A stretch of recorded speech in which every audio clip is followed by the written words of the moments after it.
নমস্কার বন্ধুরা, welcome to S M Band Sports. আজকের চলে এসেছি ফুটবল সংক্রান্ত আপডেট নিয়ে।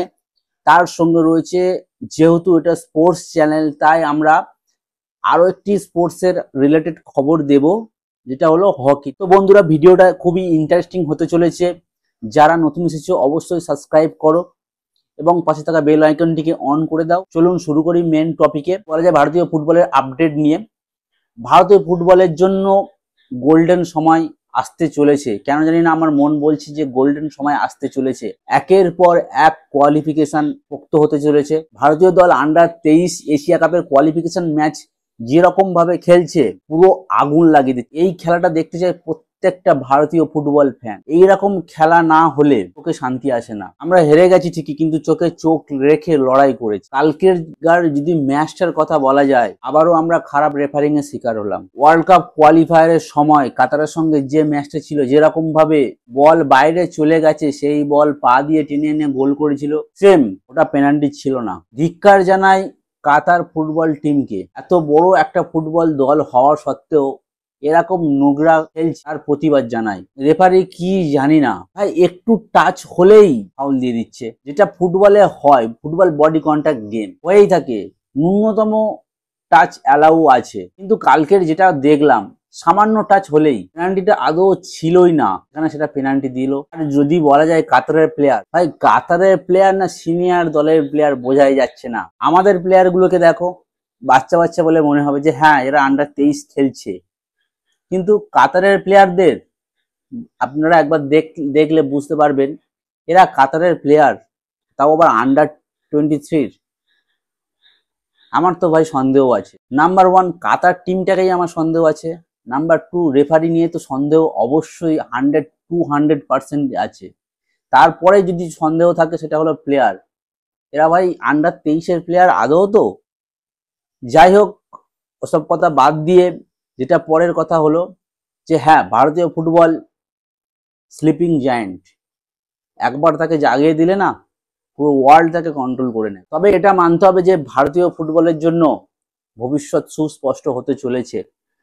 তবে তার সঙ্গেও আমি এএফএফ কে রিকোয়েস্ট করব, এইসব যে প্লেয়ারগুলো আন্ডার 23, আন্ডার 20, এই যে প্লেয়ারগুলো খেলছে, এদেরকে ভালোভাবে কেয়ার করা উচিত। আমরা যেন একটা সুনীল ছেত্রীকে পেয়েছি, যেন 10টা সুনীল ছেত্রীকে পাই। এই যে মোহাম্মদ সোহেল, তার পায়ে যথেষ্ট কাজ রয়েছে। তাদেরকে একটু টেক কেয়ার করলে, তাকে ভালো ট্রেনিং দিলে সে কিন্তু নেক্সট লেভেলের প্লেয়ার হতে পারে। এর সঙ্গে আমাদের আরো প্রত্যেকটা ক্লাবের একটু করে নজর রাখতে হবে। প্রত্যেকটা ক্লাব যেন এক একটা করে অ্যাটাকার তৈরি করতে পারে, এক একটা করে মিডফিল্ডার তৈরি করতে পারে।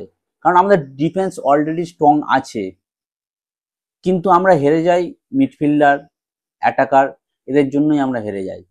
কারণ 90 মিনিটস তো আর ডিফেন্ড করে কাটানো যায় না। অ্যাটাক করতে হবে, ডিফেন্স করতে হবে, এটাই খেলার অঙ্গ। কালকের ম্যাচ 2-1 গোলে হেরে গেছে ঠিকই, কিন্তু এখনো টুর্নামেন্ট থেকে ছিটকে যায়নি। নেক্সট ম্যাচ রয়েছে, জিতবো এবং আশা করব যাতে কোয়ালিফাই করে যেতে পারি। যদি এর পরের কিছু আপডেট থাকে, সেটা হলো ওড়িশা এফসি তাদের প্লেয়ার, কোচ, সাপোর্টিং স্টাফদের স্যালারি বন্ধ করে দিয়েছিল। কিন্তু যেহেতু বিসিসিআই আশ্বাস দিয়েছে যে আইএসএল হবে, সুপার কাপ হবে, তাই জন্য তাদের আবার স্যালারি চালু করে দিয়েছে, তাদের ক্লাবটা আবার চালু করেছে। মোহনবাগান সম্পর্কে আরো একটি আপডেট দিয়ে রাখি। আলবার্তো রড্রিগেজ অনুশীলনের সময় চোট পেয়েছে। চোটটা খুবই গুরুতর নয়, কিন্তু চিন্তা দিচ্ছে যদি গুরুতর হয়ে যায়, কিন্তু ACL2 খেলতে যাওয়ার আগে চিন্তা রয়েছে। কারণ ডিফেন্সের শক্তপোক্ত দিক হলো আলবার্তো রড্রিগেজ। সেই জন্যই আজকের আলবার্তো রড্রিগেজ প্র্যাকটিসে এসেছিল, কিন্তু খুব একটা প্র্যাকটিস করেনি। পরে কি হয় আশা করব চোটটা যেন গুরুতর না হয়। এরপরেই আসি ইন্ডিয়ান টিমের আপডেট নিয়ে। ইন্ডিয়ান সিনিয়র দলের যে CAF নেশন কাপের 3rd প্লেস ম্যাচ রয়েছে কালকের, সেটা হচ্ছে ওমানের সঙ্গে। আমরা চাইবো যে এবারে সিনিয়র দল ওমানকে হারাক এবং 3rd প্লেসটা কনফার্ম করুক।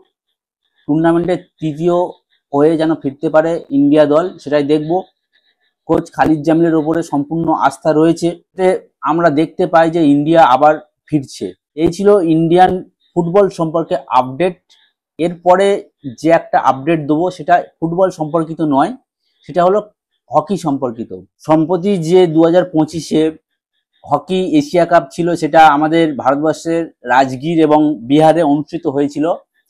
তাতে চ্যাম্পিয়ন হয়েছে ভারতীয় মেন্স দল, এবং চ্যাম্পিয়ন হওয়ার সাথে সাথে তার সঙ্গে আর যেটা সুখবর রয়েছে সেটা হলো 2026-এর যে হকি ওয়ার্ল্ড কাপ রয়েছে, এই হকি ওয়ার্ল্ড কাপে ভারত কোয়ালিফাই করে গেল।